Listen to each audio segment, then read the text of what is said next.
నమస్తే C voice news కి స్వాగతం. ఉభయ గోదావరి జిల్లాల ఉపాధ్యాయ ఎమ్మెల్సీ షేక్ సాబ్జీ గారు ఈ రోజు ఉదయం 11 గంటలకు ఆకువీడు వద్ద రోడ్డు ప్రమాదంలో మరణించడం పట్ల సిఐటియు ఏలూరు జిల్లా కమిటీ తీవ్ర సంతాపం వ్యక్తం చేసింది.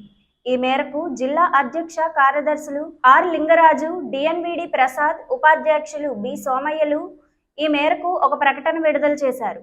సాధారణ ఉపాధ్యాయుడిగా తన జీవితాన్ని ప్రారంభించి మండల స్థాయిలో, జిల్లా స్థాయిలో, రాష్ట్ర స్థాయిలో ఉపాధ్యాయులకు వారి సమస్యల పరిష్కారం కోసం తన జీవితాన్ని దారబోశారని వారు తెలిపారు. దానిలో భాగంగానే ఉపాధ్యాయ ప్రతినిధిగా ఉభయ గోదావరి జిల్లాలోని ఉపాధ్యాయ ఎమ్మెల్సీగా ఎన్నికయ్యారని తెలిపారు. 3 సంవత్సరాలు పూర్తి కాకుండానే ప్రమాదంలో మరణించడం తీవ్ర విషాదం అన్నారు. కార్మిక, కర్షక, ఉద్యోగ, ఉపాధ్యాయ ఉద్యమాలకు, రైతుల ఉద్యమాలకు, సామాజిక ఉద్యమాలకు ఎంతో అండగా నిలిచారని వారు తెలిపారు.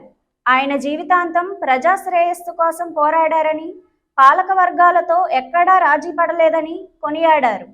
మరణానికి 10 నిమిషాల ముందు కూడా ఈరోజు కైకలూరులో అంగన్వాడీల సమస్యల పరిష్కారం కోసం జరుగుతున్న సమ్మెకు మద్దతుగా నిలబడి మాట్లాడారని, అనంతరం భీమవరంలో జరుగుతున్న ఆశా వర్కర్స్ ధర్నాకు మద్దతు తెలిపేందుకు వెళుతున్నారని, మార్గం మధ్యంలో ఎదురుగా వస్తున్న కారును ఢీకొని ప్రమాదంలో మరణించినట్లు వారు తెలిపారు. షేక్ సాబ్జీ జీవితం అందరికీ ఆదర్శనీయమని కొనియాడారు. బి సోమయ్య, ఏలూరు. ఈరోజు సుమారు 12 గంటల మధ్యాహ్న సమయంలో అన్ని పోలీస్ స్టేషన్ లిమిట్స్లో చెరుకువాడ విలేజ్లో కారు యాక్సిడెంట్ జరిగింది. ఎదురెదురు వస్తున్నటువంటి 2 కార్లు తీసుకోవడం వల్ల వ్యాగనార్ కారులో ప్రయాణం చేస్తున్నటువంటి షేక్ సాబ్జీ గారు ఎమ్మెల్సీ యూటీఎఫ్ తరఫున ఉభయ గోదావరి జిల్లాకి ఆయన ఫ్రంట్ సీట్లో కూర్చొని ఉండడం వల్ల ఆయనకి తల మీద చిన్న ఇంజరీ, తర్వాత స్పాట్లోనే ఆయన చనిపోయారు.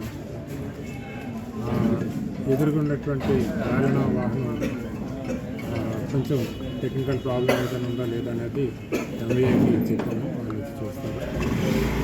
షేక్ సాబ్జీ గారి దేహాన్ని మేము ఇక్కడ భీమవరం హాస్పిటల్లో తీసుకొచ్చాం. ఎంత ప్రొసీజర్ అడాప్ట్ చేసిన తర్వాత 2 రోజులకి అది చెప్పడం జరుగుతుంది. ఈ వార్తలు ఇంతటితో సమాప్తం. నమస్కారం.